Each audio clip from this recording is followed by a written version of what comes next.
Hello viewers, இன்னைக்கு நம்ம பார்க்க போறது ஒன் பீஸ் எபிசோட் 350.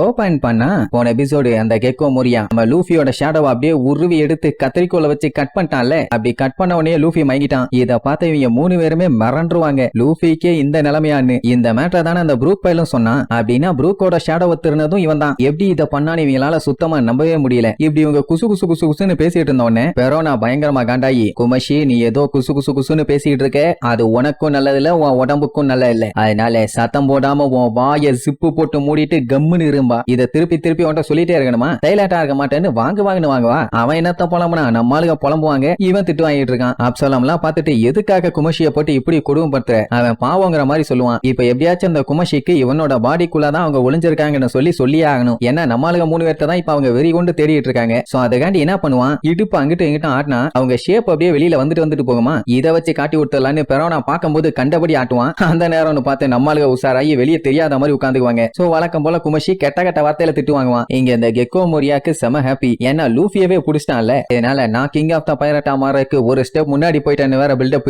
ஆக்சுவலா இந்த ஹாக் பேக்குங்கிறவன் நம்பர் 900 உருவாக்க அவனோட மொத்த எஃபர்ட்டையுமே பல நாட்களா போட்டிருக்கான். அப்படி ஒரு பவர்ஃபுல்லான பாடியில இப்படி ஒரு பவர்ஃபுல்லான ஷேடோவை கொண்டு போய் போட்டானா வரலாற்றிலேயே மோஸ்ட் பவர்ஃபுல் ஜோம்பி எதுன்னு கேட்டா நம்பர் 900 தான். உடனே அப்சலமுக்கும் செம ஹாப்பி. ஏன்னா அப்படி அவன் பவர்ஃபுல்லா மாறினா இவன் வேர்ல்டுல இருக்க எல்லா கல்லறைக்குமே கிங் ஆஃப் த கிரேவா மாறிடுவானாமா. பெரோனா ஒரு படி மேல உலகத்துல இருக்க அழகான அனிமல்ஸ் எல்லாத்தையுமே ஜோம்பிஸா மாத்தி அதை இவளோட ட்ரீம் கிங்டம்ல இவளுக்காண்டி வேலை பார்க்க விட்டுருவாளாமா. இவங்களுக்கே இப்படி ஒரு பிளான் என்ன, அந்த கெக்கோ மோரியா என்ன பிளான் பண்ணுவான், இந்த மொத்த உலகத்தையுமே இவன் என்ன சொல்றானோ அதை கேட்கிற ஜோம்பிஸா மாத்த போறானாமா. ஏன்னா இவனோட சபார்டினேட் பயங்கர ஸ்ட்ராங்கா இருந்தாங்கன்னா நியூ வேர்ல்டுல இருக்க கைடோ கிட்ட நான் தோத்துருக்கவே மாட்டேன். சோ சீக்கிரமா 900 எழுப்ப வேண்டியதான்னு அந்த 900 வச்சிருக்க ஸ்பெஷல் ஃப்ரீசர் டோரை ஓபன் பண்ண சொல்லுவான். உடனே அவங்களும் வேகமா ஓடுவாங்க. அப்படின்னா இந்த கெக்கோ மோரியாவையே கைடோன்னு ஒருத்தன் தோக்கடிச்சிருக்கான்னா அப்ப அவன் எவ்வளவு பவர்ஃபுல்லா இருப்பான். இங்க அந்த 900 வளைச்சு காட்டுறாங்க. டோரே அத்தா தண்டி இருக்குது. அப்படின்னா உள்ள உருவம் எதா தண்டி இருக்கும். இதுல வேற இவனை சீக்கிரமா கிங் ஆஃப் த பைரட்டா மாத்தணுமாமா. ஆளும் மூஞ்சும் மொசர காட்டையும். சரி இப்ப லூஃபியோட வேலை முடிஞ்சது. அதனால அப்சலம் மயங்கி இருக்க நம்ம லூஃபிய அந்த எலி ஸ்பைடர் இருக்குங்கல்ல அதுங்க கிட்ட சொல்லி கப்பல்ல தூக்கி கொண்டு போய் போட சொல்லுவான். அது ஓகேன்னு இன்னொரு முக்கியமான விஷயத்த சொல்லுவாங்க. அதான் அவங்க ஸ்பைடர் மங்கி டெரர்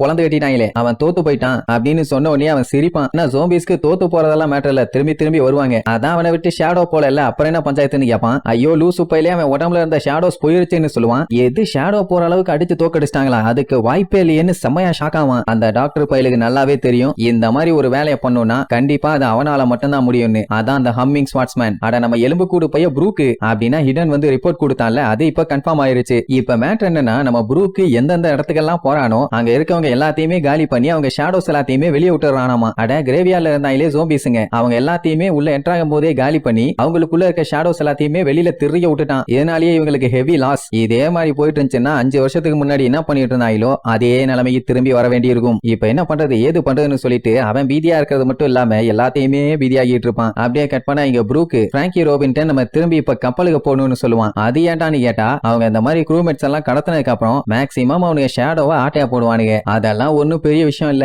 என்னவே பாருங்க நான் நல்லா தானே இருக்கேமா, அதுக்கப்புறம் தான் ஐயோ நான் செத்து போயிட்டேன்னு சொல்லிட்டு புலம்பி தள்ளுவான். உடனே பிராங்கி அட மூலகட்ட முட்டாப்பாலே இப்ப அதெல்லாம் மேட்டர் இல்ல, அவங்ககிட்ட இருந்து ஷேடோவை ஆட்டையா போட்டாலும் உசுருக்கு எந்த ஒரு ஆபத்துமே இல்ல, கரெக்ட் தானே. ஆமா ஷேடோவை ஆட்டைய போட்ட உடனே அவங்க எல்லாருமே அன்கான்சியஸ்க்கு போயிருவாங்களாமா. அதான் நம்ம லூஃபி மயங்கின மாதிரி தான் எல்லாரும் மயங்கிடுவாங்க. அவங்க திருப்பி எந்திரிக்கிறதுக்கு 2 நாள் ஆகும். சோ அவனுக்கு என்ன பண்ணுவானுங்கன்னா அலேக்க அவங்கள தூக்கி அவங்க கப்பல்ல போட்டு இந்த த்ரில்லர் பார்க்ல இருந்தே அடிச்சு வரட்டிடுவாங்க. அது ஏன் அந்த மாதிரி பண்றாங்கன்னா விக்டிம்ஸ் திருப்பி இந்த ஐலாண்டுக்கு வந்து அவங்க ஷேடோஸை ரெக்கவர் பண்ண கூடாதுன்னு. அண்ட் இன்னொரு முக்கியமான விஷயம் என்னன்னா அவங்களால இவங்கள கொல்லவும் முடியாது. அட என்ன மேட்டர்னா என்னதான் அவங்க ஷேடோவை திருடி அதை வேற ஒரு ஜோம்பியோட பாடியில கொண்டு போய் சேர்த்திட்டாலும் அவங்க இன்னுமே ஒரே மைண்ட் ஒரே பாடி தான். அந்த ஜோம்பிஸ்க்கு ஷேடோ விழுமே தவிர அவங்க ஷேப்ல எல்லாம் விழாது. எவங்கிட்ட இருந்து திருநாயிலும் அதே ஷேப்ல தான் இருக்கும். இன் கேஸ் அந்த ஷேடோ கொடுத்தவங்க மட்டும் செத்துட்டான்னா அந்த ஷேடோவும் அழிஞ்சு போயிடும், அந்த ஜோம்பியும் அழிஞ்சு போயிடும். அதனாலதான் அவங்க ஹியூமன் பாடியை எப்பவுமே உயிரோட வச்சுக்கணும்னு பாப்பாங்க. என்னதான் நம்மளால கடத்தி கொண்டு வந்து ஷேடோஸ் ஆட்டைய போட்டாலும் 100% அவங்கள கொல்ல மாட்டாங்க, திருப்பி ஷிப்புக்கு தான் கொண்டு வருவானுங்க, அதுவும் உயிரோட. சோ எந்த கவலையும் வேண்டாம். இப்ப என்ன விஷயம்னா இவங்க 2 பிடிச்சு ஷேடோவை மட்டும் உருவிட்டு விட்டுட்டான். அதுக்கப்புறம் இவங்க இந்த டார்க் சீல மட்டும் தான் சுத்தி ஆகணும், வெளிச்சத்துக்கு போக வேற வழியே இல்ல. இவங்க வேலை செய்யறக்கு இன்னும் டைம் இருக்கும்போது ஃப்ரெண்ட்ஸுங்களை எப்படியாச்சும் எழுப்பி அவங்க ஷேடோஸை திருப்பி கொண்டு வந்தே ஆகணும். இதுதான் இவங்களுக்கு இருக்கிற ஒரே ஒரு வாய்ப்பு. கேட்கறப்ப எல்லாமே கரெக்ட் மாதிரி தான் இருக்குங்கிற மாதிரி பிராங்கி சொல்லுவான். அந்த டைம் ப்ரூக்கு ரெண்டு பேத்துக்குமே ஒரு பொட்டலம் கொடுப்பான். இது என்னடான்னு கேட்டா இதுதான் ஜோம்பிஸோட வீக்னஸ் ஆமா. ஸ்பைடர் மங்கிக்கு எதிரா இவனோட சண்டை வேற லெவல்ல இருந்துச்சுல்ல, அதுக்கு காரணமே இதானாமா. இவன் பண்ண அட்டாக்ல அந்த ஜோம்பியோட சோலே வெளியில போயிருச்சு. அதுங்களோட வீக்னஸ்னா அப்படி இதுல என்ன இருக்குன்னு கேட்டா சால்ட்டை வச்சு என்ன சாபத்தையா போக போறாங்கன்னு கேட்டா அதான் இல்ல. இந்த ஜோம்பிஸ் எல்லாமே ஒரிஜினலா கிரியேட் ஆனது டெவில் ஃப்ரூட்டால. சால்ட்டுக்கு ஓஷனோட பவர் இருக்கு. சோ டெவில் ஃப்ரூட்டோட பவர் இருக்கவங்க கடல்ல மூழ்கினா எதுவும் பண்ண முடியாதுங்கிற மாதிரி இந்த சால்ட் ஃபேக்கான சோலுக்கும் உண்மையான பாடிக்கும் இருக்க ஃபியூஷனை கட் பண்ணும். இதனாலதான் அந்த மங்கியாலேயே அந்த ஷேடோவை அதுக்குள்ள வச்சுக்க முடியாம வெளியில விட்டுருச்சு. சோ இந்த சால்ட்டை ஜோம்பியோட வாய்க்குள்ள தூவி விட்டாலே போதும், அதுங்களை தோக்கடிச்சிடலாம். இவ்வளவு கஷ்டப்படணும்னு அவசியமே இல்ல. மொத்தத்துல இந்த சால்ட்டை தூவி விடுங்கன்னு லூசு மாதிரி ஆடிட்டு இருப்பான். ரோபின் அசந்து போய் கேப்பா, என்னன்னா ப்ரூக்கு இந்த ஜோம்பிஸ பத்தியும் ஐலாண்ட பத்தியும் நல்லாவே நாலேஜ் இருக்கு, அது எப்படின்னு. 5 வருஷத்துக்கு முன்னாடி அவனோட ஷேடோவை இங்கதான் இழந்தான். அதுக்கப்புறம் என்ன பண்ணிருக்கானுங்க, இவன் மயக்கத்துல இருக்கும் போது இவன் கப்பலை தூக்கி போட்டு அலையக்க வெளியே தள்ளி விட்டானுங்க. அதாவது கடலுக்கு தள்ளி விட்டானுங்க. பைய கண்ணை திறந்தவனே திருப்பி இந்த ஐலாண்டுக்கே வந்திருப்பான். வந்து வேற லெவல்ல சண்டை போட்டான். அதுவும் இவனோட ஷேடோ வச்சிருக்க அதே ஜோம்பி கூட சண்டை போட்டு கடைசியில பைய தோத்துட்டான். அப்புறம் என்ன செத்துருவோன்னு சொல்லி உயிருக்கு பயந்து அந்த இடத்த விட்டே ஓடிட்டான். அவனுக்கு என்னன்னா செத்துறக்கூடாது. என்னன்னா இவங்க கப்பல்ல இருக்கிற ஒரே சோலோ சர்வைவர் இவன் மட்டும்தான். ஒரு நாள் இல்ல ஒரு நாள் கண்டிப்பா இவன் டெவில் சீயை விட்டு வெளியில வருவான். அப்படி வந்து அவன் ஃப்ரெண்ட்ஸுக்கு பண்ணி கொடுத்த சத்தியத்தெல்லாம் நிறைவேற்றுவானாமா. சோ அப்படி சத்தியத்தை நிறைவேற்றதான் அவன் உயிரை கையில புடிச்சிட்டு இப்படி வெறியோட சுத்திட்டு இருக்கான். ஆனா உயிரை மட்டும் இப்படி ரொம்ப நாளைக்கு காப்பாத்தி என்ன பண்றது, ஏதாச்சும் பண்ணி சரி பண்ணும்ல. அதனாலதான் அவன் ஓரத்தை ஸ்டாப் பண்ணிட்டு எப்படியாச்சும் அவனை பொழக்கணும்னு சொல்லிட்டு கிளம்புனான். ஆனான்னு சொல்லிட்டு பயங்கரமா நடுங்குவான். அவனுக்கு வேர்த்து ஊத்த ஆரம்பிச்சிடும். நம்மளாலே முழிப்பாங்க, என்ன இவனே இப்படி பயப்படுறானான்னு. அதுக்கப்புறம் நம்மளுக்கிட்ட மன்னிப்பு கேட்டுட்டு நான் சீக்கிரமா போகணும்னு சொல்லுவானா. பிராங்கி போறதுக்கு முன்னாடி நான் கேட்கிற ஒரு கேள்விக்கு மட்டும் பதில் சொல்லுவான். என்னடா நீ கேப்பான். அது என்ன ஏதுன்னு இப்ப சொல்ல மாட்டானுங்க. அப்படியே அங்க கட் பண்ணா அந்த வில்ல கூட்டம் ஹம்மிங் ஸ்வாட்ஸ்மேனை பத்தி தான் பேசிட்டு இருப்பாங்க. என்னடானா ஜோம்பிஸோட வீக்னஸ் அவனுக்கு மட்டும்தான் தெளிவா தெரியும். அப்படின்னா இவங்களுக்கு ஆபத்து தானே. அவனுக்கு எப்படி தெரிஞ்சதுன்னு தெரியல. அண்ட் அவன் ஏன் திரும்பி வந்தான்னு தெரியல. இப்படி எல்லாம் பேசிட்டு இருக்கும் போது இந்த சின்ரி புள்ள அவன் முன்னாடி வந்து மறைச்சிட்டு இருப்பான். அவனுக்கு கொலை காண்டாகும். அப்ப அந்த பெரோனா புள்ள நான் ஹம்மிங் ஸ்வாட்ஸ்மேனை பத்தி கேள்விப்பட்டிருக்கேன். அவன் எப்படி இருப்பான்னு தெரியாது, கொஞ்சம் தெளிவா சொல்றியானியாப்பா. அட சண்டாளி, அவன் எப்படி இருப்பான்னு கூட அவனுக்கு தெரியாதா? இதுலயே தெரியுது அவன் எப்படி உங்ககிட்ட இருந்து எஸ்கேப் ஆனான்னு. ரைட் நேரா அந்த கெக்கோ மோரியா கிட்ட போய் நம்ம ஐலாண்டுக்கு பஞ்சாயத்து பண்றதுக்கு ஒருத்தன் வந்திருக்காங்கிற மாதிரி சொல்லுவானா. அவன் அதெல்லாம் ஏன் பிரச்சனை இல்ல, நீங்க தான் அதெல்லாம் பாத்துக்கணும், எனக்கு 1008 வேலை இருக்குன்னு அந்த 900 போட்டுக்க டோர் ஓபன் பண்ணிட்டு அவன் பாட்டு உள்ள போவான். உள்ள நல்லா சில்லுன்னு ஃப்ரீஸ் ஆகிற அளவுக்கு இருக்கும். இங்க இந்த அப்சலம் ஏன்டா இந்த மேட்டர் எல்லாம் முதல்ல என்கிட்ட வந்து சொல்ல மாட்டியா லூசு பயலன்னு. சரி இதுக்கப்புறம் ஏதாச்சும் பஞ்சாயத்து வந்துச்சுன்னா உடனே என்கிட்ட வந்து இன்ஃபார்ம் பண்ணு. ஃபர்ஸ்ட் அந்த ஸ்டார் ஹேட்டை தூக்கி வெளியில போடுன உடனே லூஃபியை தூக்கிட்டு குடுகுடுன்னு ஓடுவானுங்க. இந்த நமி லூசு கண்ட்ரோல் பண்ண முடியாம லூஃபின்னு கத்திடுவான். நல்ல வேலை உசோப்பு பிடிச்சாமக்கு எப்படியோ சமாளிச்சிருவான். உசோப்புக்கு நல்லாவே தெரியும் கண்டிப்பா அவன் உசுருக்கு எந்த ஒரு ஆபத்தும் வராதுன்னு. ஏன்னா ப்ரூக் ஆல்ரெடி இந்த விஷயத்தெல்லாம் இவங்க கிட்ட சொல்லி இருக்கான். ஒரிஜினல் ஆளு செத்தாங்கன்னா அந்த ஷேடோவும் மொத்தமா அழிஞ்சிரும்னு. சோ சைலண்டா உள்ள உட்காந்துவாங்க. இந்த 3 பேருமே அந்த 900 பாக்குறதுக்காக உள்ள போவாங்க. நம்ம உசோப்பு கொஞ்ச நேரத்துக்கு சைலண்டா இருக்க சொல்லுவான். ஏன்னா அவனுக்கு லூஃபியோட ஷேடோவை கொண்டு போய் ஏதோ பண்ண போறானுங்க. அது என்ன ஏதுன்னு கண்டுபிடிச்சாதான் இவங்க லூஃபியை காப்பாத்துறத பத்தியே யோசிக்க முடியும். இப்படி சொன்ன உடனே நமியும் ஓகே நீர்வா. அப்படியே கட் பண்ண அந்த ஜோம்பியோட கூட்டம் எல்லாம் வந்து அந்த ஸ்பைடர் மக்கிய காலி பண்ணி இருக்கத பார்த்துட்டு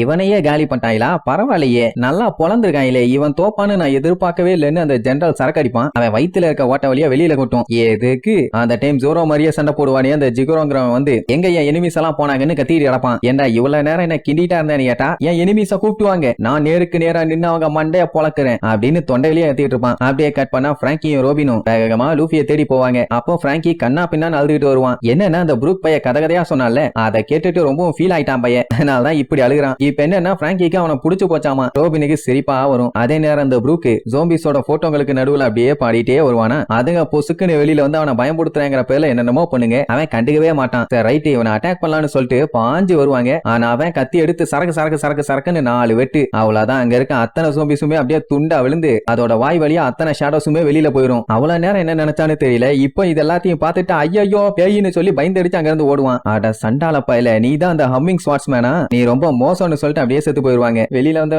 ஒரு செகண்ட் செமையா பீதி ஆகிட்டாங்க. சரி பரவாயில்ல, நம்ம கிவ் அப் பண்ணக்கூடாது, சீக்கிரமா போவோம்னு சொல்லிட்டு அப்படியே மேல பாப்பான். அவனுக்கு ஷிமட்சுகி யூமாங்கிற ஒரு ஜோம்பி தான் மைண்டுக்கு வரும். அவனை நினைச்சுக்கிட்டே நான் கிவ் அப் பண்ண மாட்டேன், இந்த டைம் கண்டிப்பா கிவ் அப் பண்ண மாட்டேன்ட்டு அவன் பாட்டுக்கு மாடியில் ஏறி போவான். அட மேட்டர் என்னன்னா கடைசியா அவன் கூட கண்டமேனிக்கு சண்டை போட்டுதான் மேல இருக்க பில்டிங்ல இருந்து திருச்சடிச்சு கீழே வந்து விழுந்தான். நம்மளுக்கு என்ட்ரியா தானே. சோ அந்த அளவுக்கு அவன் பயங்கரமா சண்டை போட்டிருக்கான். இந்த டைம் அவனை விடவே கூடாது, எப்படியாச்சும் அவனை ஜெயிச்சு என்னோட ஷேடோவை நான் ரெக்கவர் பண்ணணுமா. அப்படின்னா என்ன, இவனோட ஷேடோ அந்த யூமா கிட்ட தான் இருக்குது. அவனை ஜெயிச்சு போட்டு தள்ளனாதான் அந்த ஷேடோ ரிட்டர்ன் இவங்கிட்ட வரும். இங்க இவங்க எல்லாம் அப்படியே படையெடுத்து மொத்தமா போயிட்டு இருப்பாங்க. லூஃபியோட ஷேடோ எஸ்கேப் ஆக எவ்வளவோ போராடும், ஆனா அவன் விடுறதா இல்ல. அப்பதான் அந்த டாக்டர் ஹாக்பேக் அந்த 900 பத்தி சொல்லுவான். ஃபர்ஸ்ட் டைம் அவனை லேண்ட் ஆஃப் ஐஸ்ல கனவுல பாத்திருக்கான். அவன் பாடிய பார்த்ததுக்கே இவன் நடுநடுங்கி போயிட்டானாமா. ஏன்னா அவன் ஒரு பயங்கரமான பீஸ்ட். 500 வருஷத்துக்கு முன்னாடியே இவன் கடல் எல்லாத்தையும் நடுநடுங்க வச்சிருக்கானாமா. அவனை தான் இப்ப மறுபடியும் எழுப்ப போறானுங்க. என்ன இவங்க உள்ள போக போக பயங்கரமா குளிரும். ஆக்சுவலா இவங்க தேடி போற ஆளு ஒரு நேஷனையே கான்குவர் பண்ணிருக்கான். அது மட்டும் இல்லாம கிங்டம் ஆஃப் தக்ஸும் இவன் கிரியேட் பண்ணதான். இவனை கான்டினென்ட் புல்லர்னு சொல்லுவாங்க. சொல்ல போனா லெஜெண்டரி ஜெயண்ட் ரொம்ப ரொம்ப ஃபேமஸ் ஆனவன். பாவம் இதெல்லாம் கேட்டுட்டே இவங்க நடுங்கிட்டு இருப்பாங்க. உள்ளுக்குள்ள இருக்க இவங்களுக்கே பயங்கரமா நடுங்குது. நம்ம சாப்பருக்கு அந்த அளவுக்கு எந்த பஞ்சாயத்தும் இல்ல. ஏன்னா அவன் குளிர் பிரதேசத்திலேயே வாழ்ந்தவன். அவனுக்கு என்னன்னா அவனுக்கு பேசின எல்லாத்தையுமே யோசிச்சு பார்த்துட்டு இருப்பான். Land of ice,